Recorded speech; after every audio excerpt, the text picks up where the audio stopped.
जय महाकाल दोस्तों, स्वागत है आपका दीपक विश ब्लॉग्स में।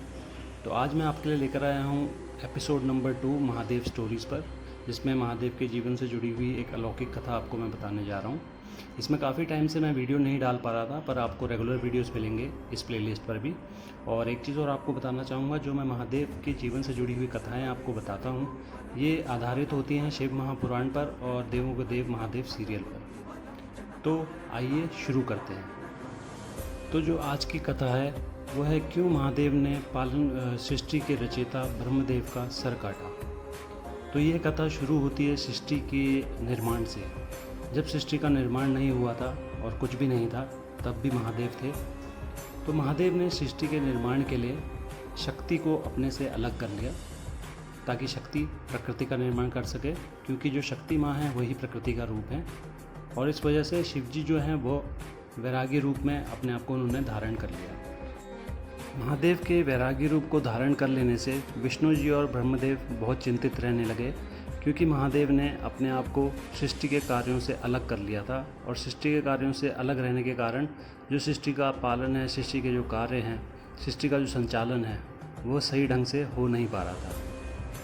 तो इसके चलते ब्रह्मदेव ने अपने मानस पुत्र दक्ष को प्रजापति बनाकर उन्हें सृष्टि के कार्यों को संचालन करने के लिए कहा, और उनसे कहा कि आप सृष्टि के कार्यों का संचालन करेंगे।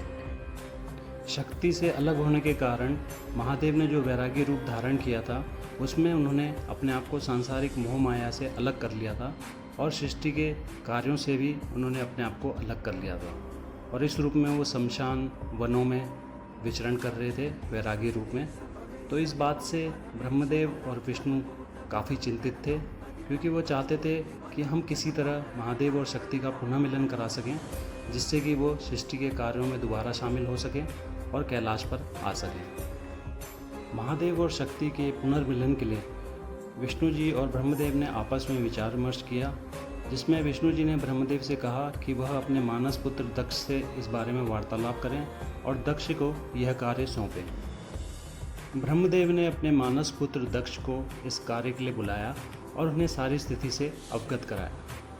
उसके पश्चात ब्रह्मदेव ने अपने पुत्र प्रजापति दक्ष से यह कहा कि वह माता शक्ति की तपस्या करें और उनसे वरदान मांगें कि माता शक्ति उनके घर पुत्री रूप में जन्म ले, ताकि समय आने पर वह महादेव और शक्ति का विवाह संपन्न करा सके। ब्रह्मदेव की आज्ञा अनुसार प्रजापति दक्ष माता शक्ति की तपस्या में लीन हो गए, और उन्हें तपस्या करते हुए काफ़ी समय बीत गया और माता शक्ति उनसे प्रसन्न नहीं हुई। यह देखते हुए ब्रह्मदेव की व्याकुलता और बढ़ गई, और उन्होंने विष्णु जी से विचार विमर्श किया कि हमारे पास सिर्फ एक ही उपाय शेष रह गया है, महादेव को वापस बुलाने के लिए। विष्णु जी ने ब्रह्मदेव से कहा, इतनी व्याकुलता अच्छी नहीं है, हमें थोड़ी प्रतीक्षा करनी चाहिए, माता शक्ति प्रजापति दक्ष से अवश्य प्रसन्न होंगी। ब्रह्मदेव ने विष्णु से कहा, इसका जो भी परिणाम होगा उसका उत्तरदायी मैं हूँगा। और ब्रह्मदेव ने वेदों का उच्चारण शुरू कर दिया। ब्रह्मदेव के वेदों के उच्चारण करने से उनके जो 4 मुख हैं वो तो वेदों का उच्चारण ही कर रहे थे, पर उनका जो 5वां मुख है वो वेदों की निंदा कर रहा था, जिससे ये जो वेदों की निंदा है पूरे आकाश में, पृथ्वी पर, सब जगह गूंजने लगी। और ये वेदों की निंदा शिवजी तक भी पहुंच गई। वेदों की निंदा सुनकर महादेव को बहुत ही अधिक क्रोध आया, और उन्होंने मन ही मन ब्रह्मदेव से प्रार्थना भी की, कृपया करके वेदों की निंदा करना बंद करें। पर उसके बावजूद भी ब्रह्मदेव ने वेदों का उच्चारण बंद नहीं किया, और उनका 5वां मुख लगातार निरंतर वेदों की निंदा करता रहा।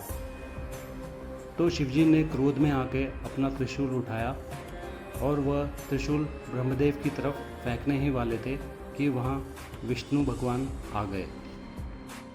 विष्णु ने महादेव से कहा, रुक जाइए महादेव, ब्रह्मदेव ने यह सिर्फ आपको प्रभावित करने के लिए किया है, ताकि आप सृष्टि के कार्यों से पुनः जुड़ सकें और सृष्टि के कार्यों में पुनः अपना योगदान दे सकें। पर शिवजी बहुत ही क्रोधित थे, और उन्होंने विष्णु जी की एक ना सुनी, और उन्होंने त्रिशूल ब्रह्मदेव के ऊपर छोड़ दिया। महादेव जब क्रोधित होते हैं तो उनको रोकना किसी के बस की बात नहीं है। और महादेव ने जब अपना त्रिशूल छोड़ा तो वह धरती से आकाश की तरफ होते हुए स्वर्गलोक की तरफ गया और स्वर्गलोक में जाकर उन्होंने ब्रह्मदेव का 5वां सर धड़ से अलग कर दिया।